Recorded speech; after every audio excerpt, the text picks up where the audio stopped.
It's officially been 1 week since I gave up my iPhone for a Wisephone. As a reminder, the Wisephone is a healthier phone with no social media, no email, no web browser.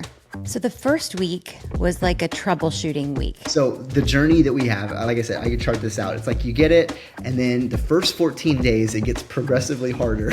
I had to spend quite a bit of time getting used to the new operating system, just the different way that you type on it. But now I understand. And I've had to do a lot of moving through some uncomfortable feelings, some feelings of being inconvenienced because I don't have a full-blown smartphone with me all the time. I'm leaving it here. Bye.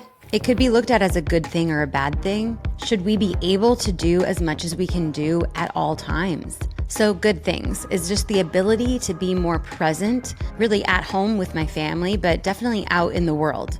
I remember a few days ago, I had a call with some really good news. And then I went to a coffee shop and I was able to just stand there. And instead of being distracted by Instagram or scrolling on my phone, I was able to process that good news.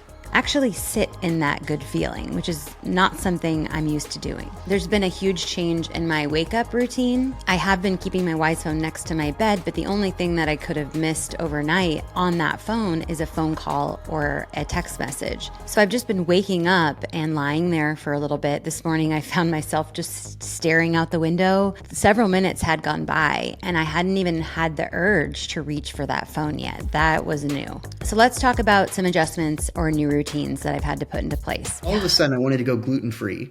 Like, I got to figure out how to go gluten-free and look up, it's inconvenient. I have to figure out gluten-free recipes and which restaurants. It's like a whole new world of system design for yourself that you're submitting yourself to. I'm realizing that for every issue that I'm running into on my Wisephone, there's typically a workaround. I started bringing my backpack with my laptop around more often. Like, I'm going to be gone for a couple hours this afternoon. I need to send an email or check my email. I can do that from my laptop.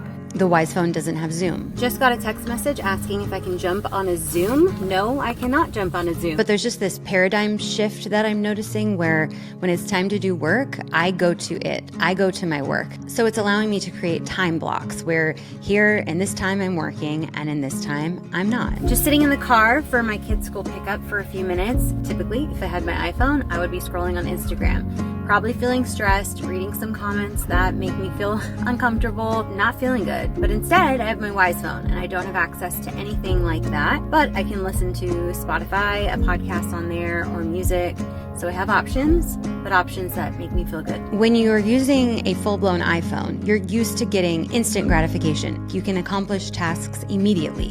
You never have to be patient or really uncomfortable. But with a Wisephone, you're so limited on what you can accomplish that you have to sit in that discomfort and be patient, knowing that you'll get to that task when you can in a way that's probably a healthier way to accomplish that task, sitting at your laptop or sitting down and really giving it your attention. I definitely think my kids have noticed a difference. They're seeing me be a bit more present, and I just am more available. Let's talk about my screen time.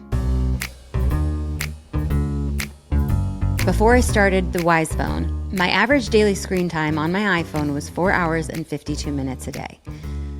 My average daily screen time on my Wisephone is 1 hour and 32 minutes. So cut down by over 3 hours every single day.